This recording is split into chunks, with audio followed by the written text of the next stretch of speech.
Hey there, good evening. Welcome to the Bronx Buzz. This is Bronx Net's program where we talk to reporters, writers, editors, journalists, and tonight, DJs. And that's why we changed our background. And this is actually a picture of my record collection in my living room. A lot of people don't know my background is as a radio DJ. And so I'm going to greet a brother in arms, so to speak. It is my buddy Darren DeVivo. Everybody knows him from WFUV. It's a pleasure to have you, Darren.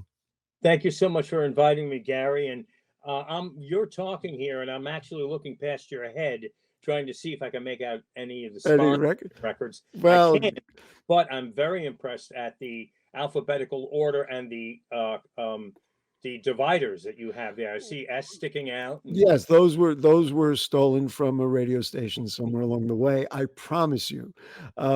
So just listen. Let's just set the stage. I was a progressive rock DJ for 15 years. I worked at a number of stations. We'll talk about that. Darren started at WFUV, and he gave me the exact date. It was February 26, 1984. I actually started August 1st, 1976. But that's only because I'm a little older, apparently. I didn't start when I was 9. But just talk to me how you got into it. How did you become an air personality at WFUV? It's really I've been very, very lucky, and I'm very, very fortunate of the way things played out for me. I'm from the Bronx, obviously, originally, and Morris Park. The Morris Park section of the Bronx. And it was probably when I was in high school, I became aware of the fact that... Was that Lehman High School? No, I went to high school in New Rochelle. Oh, how interesting. Go ahead. I'm sorry. I don't mean to interrupt. I'm just curious. That's fine. I don't remember the thinking process behind why I opted to go to Salesian High School in New Rochelle. I was a Salesian Eagle, but there's so many Bronx kids that we would bus up together to Salesian. You kind of were sort of in the Bronx. Right. But anyway, so what made you say DJ, music, radio, something? Well, it was probably when I was in high school, I became aware of the fact that Fordham University had a college station, and yes. I do not recall whether or not I knew what college radio was about. I think I had a sense, because I also found out that WFUV at Fordham was not a small campus station. Compared to be aware. Compared to where I started at WHLC at Lehman College, which was a 50-watt AM 590 AM channel, which, right. Like you could get it maybe halfway around the reservoir. Right. So I was aware. I remember always being aware that WFUV was a large station. And I just, you know what? I can't play an instrument.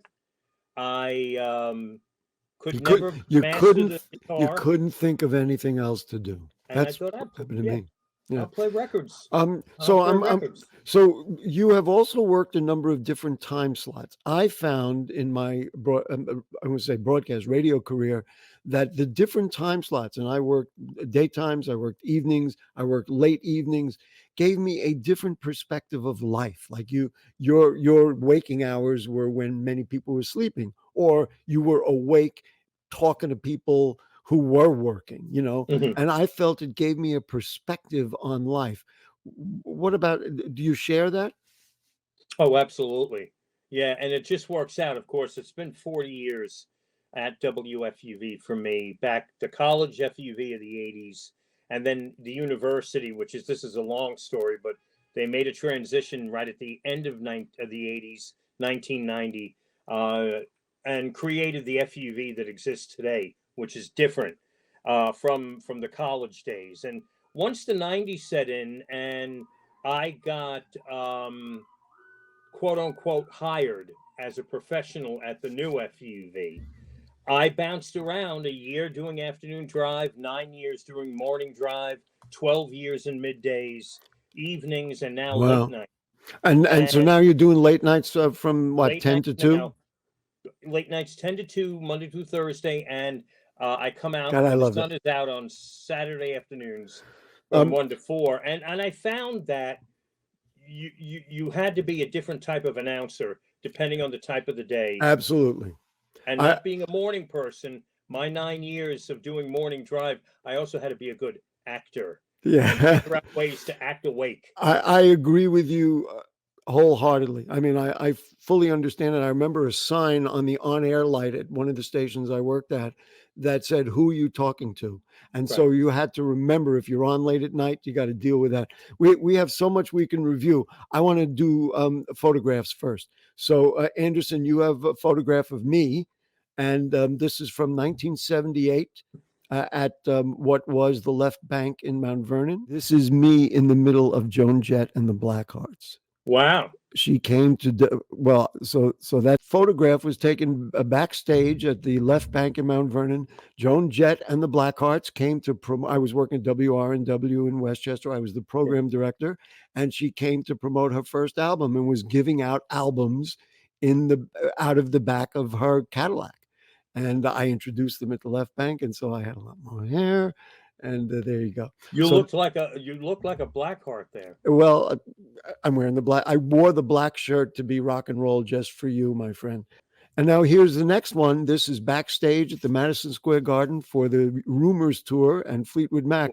And I'm there, the second on the left with the mustache. You can see Stevie Nicks, Christine McVie, and Mick Fleetwood. The rest are all record people, I guess. Maybe Very some cool. radio Right, people. pretty close to Christine McVie there, I see. Yes. Always my favorite of the Well, of the two my women. friend was with me, and he cornered Stevie Nicks at one point, and I was like, "How could he possibly be rapping to Stevie Nicks? Is he crazy?" Anyway, so I only did that because I've never shown those on television. I've been on television here at BronxNet for 30 years, and I've never shown those. Anyway, you have pictures of some really incredible people. Yeah. Anderson, through the magic of TV, not radio, can we take a look? Here we go. This is the late Robbie Robertson. Yeah. When was this? This was recent. This was 2019, and I think we were only a couple of months away from COVID at this point. This picture was taken, and this was the second time I met him at FUV. I had interviewed him about good 7 or so years earlier. Someone else did the interview, but I went in the studio and was knocked out that he remembered me after all those years. Did he really? Wow. And he knew my name. Wow. And I can't remember people I spoke to yesterday, and he remembered. Right. Wow. And that was a thrill. That was a thrill. Just curious, did he talk about the issues between him and Levon or anything like that? When I interviewed him, yeah, I think we did touch on it, but I always tried to keep it. You're here to plug a solo record, and but we touched on it. I don't really recall the conversation. Okay. He seemed very sorry that the situation was not. Got it. I just want to move ahead before we run out of time. Yeah. Let's do the next one. And this, of course, is a Bronx photo. You look, frankly, a touch younger.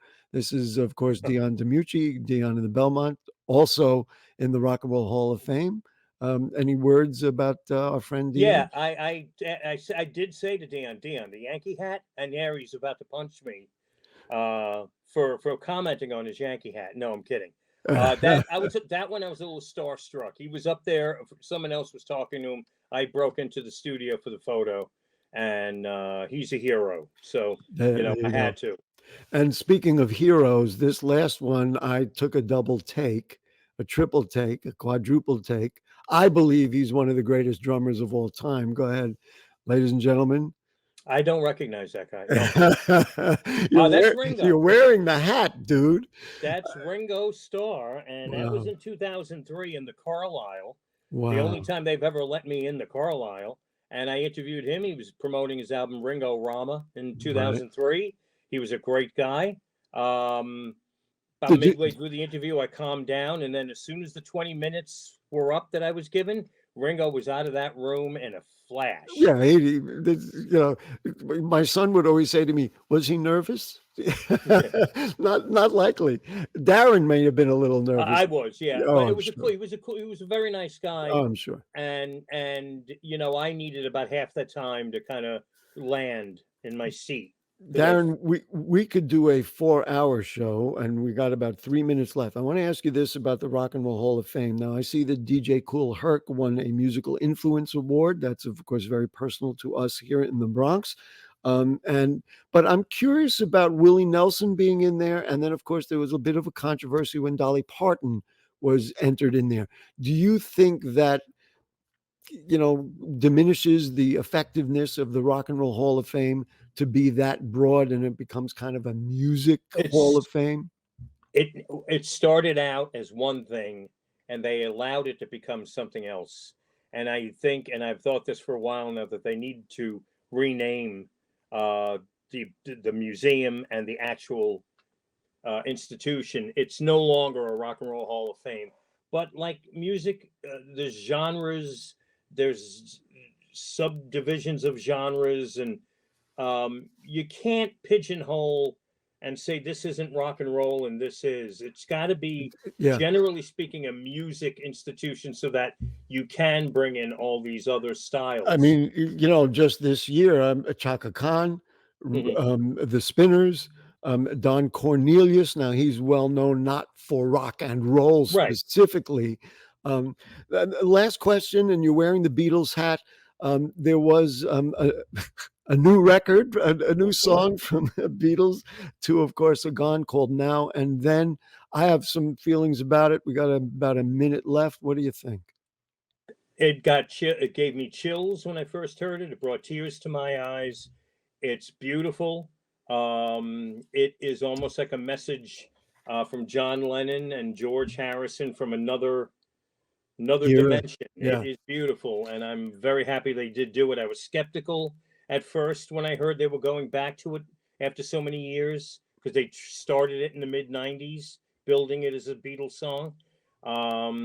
Two songs did come out, and this was the third one. I'll give you my interpretation of it. And I think I may have shared this with you on Facebook.